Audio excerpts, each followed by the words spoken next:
Assalamualaikum warahmatullahi wabarakatuh. Alhamdulillahi alamin. Assalatu wassalamu ala asyrafil anbiya'i wal mursalin wa ala alihi wa ashabihi ajma'in. Amma ba'd. Yang terhormat Bapak Iwan Ahenda MAG selaku dosen pengampu mata kuliah Metodologi Studi Islam. Kami dari kelompok 13 akan mempresentasikan materi yang berjudul Islam dan agama lain. Sebelumnya perkenalkan terlebih dahulu anggota dari kelompok 13, yaitu Saudara Habib Siddiq, Saudara Abdul Latif, dan Saudari Alvin Putri Damayanti. Baiklah, langsung ke pembahasan materi. A. Hubungan Islam dengan agama lain. 1. Pengertian Islam. Seperti yang kita ketahui, Islam berasal dari bahasa Arab, yaitu dari kata salimah yang mengandung arti selamat, sentosa, dan damai. Dari kata salimah, selanjutnya diubah menjadi bentuk aslama yang berarti berserah diri. Oleh sebab itu, orang yang berserah diri, patuh, dan taat kepada Allah disebut sebagai seorang muslim. Dari penjelasan di atas, dapat kita simpulkan bahwa kata Islam dari segi kebahasaan mengandung arti patuh, tunduk, taat, dan berserah diri kepada Allah Subhanahu wa Ta'ala. Dalam upaya mencari keselamatan dan kebahagiaan hidup di dunia maupun di akhirat. Sedangkan Islam menurut istilah adalah agama yang diturunkan oleh Allah melalui perantara malaikat Jibril untuk disampaikan kepada Nabi Muhammad supaya disebarluaskan ke seluruh manusia. 2. Macam-macam agama di dalam Al-Quran. Di dalam Al-Quran, Allah telah memberikan kriteria bahwa setiap agama harus mempunyai keyakinan akan adanya suatu masa atau suatu keadaan di mana manusia mendapatkan balasan dari setiap perbuatannya yang ia lakukan. Konsep tentang kebaikan dan kejahatan secara konsisten diikuti dengan konsep surga dan konsep neraka. Inilah ciri-ciri atau pentingnya dari semua agama. Tanpa kesadaran ini, tentu agama akan menjadi tanpa tujuan atau tanpa arah. Agama berfungsi sebagai alat untuk menciptakan perbaikan dan peradaban yang diungkap Al-Quran dengan kata kunci, agama yang lurus. Agama yang lurus ialah agama yang membuat manusia tidak melakukan kerusakan, baik di darat maupun di laut. Dan manusia yang dapat menciptakan perbaikan dan peradaban, mereka yang secara tulus berorientasi kepada kesatuan dan keharmonisan. Sebaliknya, manusia yang selalu melakukan kerusakan dan perpecahan disebut tidak beragama. Agama yang lurus merupakan agama yang sesuai dengan fitrah manusia serta menyangkut harkat kemanusiaan.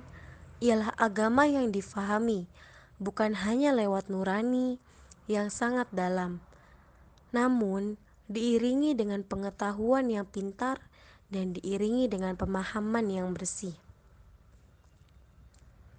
Kitab suci Al-Quran diturunkan dalam konteks kesejarahan dan situasi keagamaan yang pluralistik atau plural religius. Setidaknya terdapat 4 bentuk keyakinan agama yang berkembang dalam masyarakat Arab, yaitu yang pertama Yudaisme atau Yahudi, yang kedua Kristen, yang ketiga Zoroastrianisme, dan yang keempat agama Mekah.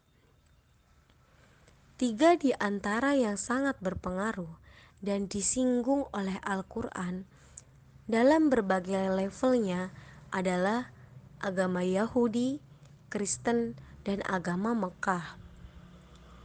Kedatangan Al-Quran di tengah-tengah pluralitas agama tidak serta-merta menolak agama-agama yang berkembang pada saat itu, tetapi Al-Quran mengakui dan membenarkan agama yang datang sebelum Al-Quran diturunkan. Bahkan lebih dari itu, Al-Quran juga mengakui akan keutamaan umat-umat terdahulu, sebagaimana firman Allah dalam Quran surah Al-Baqarah ayat 47, yang artinya, "Hai Bani Israel, ingatlah akan nikmatku yang telah aku anugerahkan kepadamu, dan ingat pula bahwasannya aku telah melebihi kamu atas segala umat." Materi yang selanjutnya mengenai pengakuan Al-Quran terhadap agama lainnya. Pengakuan terhadap pluralisme atau keragamaan agama dalam Al-Quran ditemukan dalam banyak terminologi yang merujuk kepada komunitas agama yang berbeda seperti Alkitab, Alkitab, nasiba min Alkitab, ataitum Alkitab, alladzina hadu, al-nasoro, al-sabi'in, al-majusi, dan yang lainnya.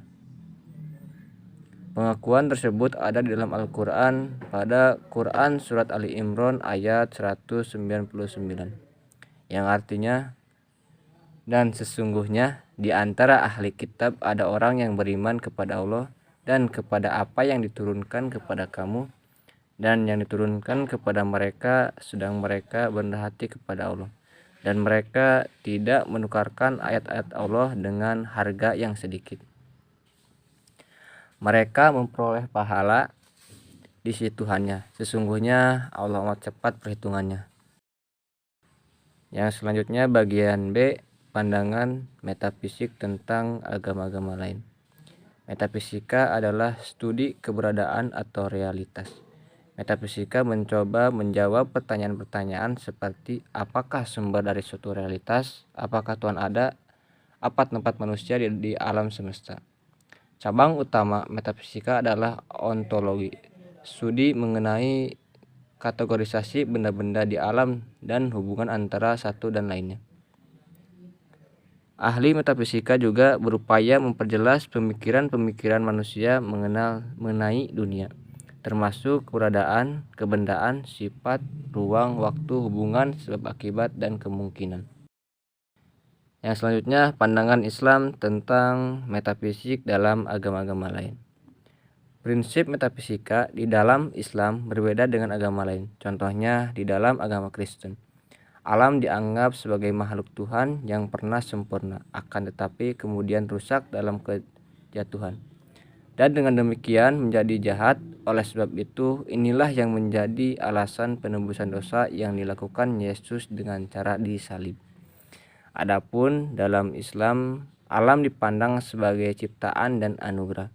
Hal ini lahir dari pandangan tauhid, di mana Allah yang merupakan satu-satunya Tuhan yang berhak disembah merupakan pencipta alam raya ini. Materi yang selanjutnya yaitu pandangan teologi tentang agama-agama lain. Secara bahasa, teologi adalah ilmu tentang ketuhanan. Teologi dimiliki oleh semua agama, sebab tidak ada agama yang tidak memiliki Tuhan. Dalam ajaran Islam, istilah teologi sering disamakan dengan ilmu kalam, karena di dalamnya berisi tentang konsep ketuhanan, dan kadang juga disepadankan atau disamakan dengan ilmu tauhid dan ilmu usuluddin. Akan tetapi pada intinya semua membicarakan tentang konsep ketuhanan Islam. Selanjutnya yaitu pandangan Islam tentang teologi dalam agama-agama lain. Teologi yang berkembang di kalangan umat Islam dapat dibedakan menjadi dua, yaitu teologi eksklusif dan teologi pluralis. Teologi eksklusif mendorong penganutnya untuk menutup diri terhadap relasi sosial dengan pemeluk agama lain.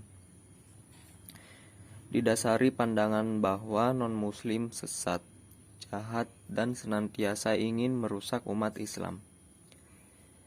Teologi pluralis mendorong pemeluknya bersikap terbuka terhadap kelompok dari agama lain, dari kelompok agama non-muslim. Sikap terbuka akan berdampak pada relasi sosial yang sehat dan harmonis antar sesama warga dan masyarakat. Di dalam Islam, tatanan alam bukanlah semata-mata tatanan material seputar sebab-sebab dan akibat-akibat. Bukan pula hanyalah tatanan yang oleh ruang dan waktu, serta kategori-kategori teoritis yang lain semacam itu membuat kejelasan pada pemahaman kita. Akan tetapi, alam juga merupakan lapangan tujuan-tujuan di mana segala sesuatu memenuhi suatu tujuan, dan dengan cara demikian memberikan sumbangan bagi kesejahteraan dan keseimbangan segalanya. Mungkin sekian penyampaian dari kelompok 13. Kurang dan kurangnya mohon maaf. Terima kasih atas perhatiannya. Wassalamualaikum warahmatullahi wabarakatuh.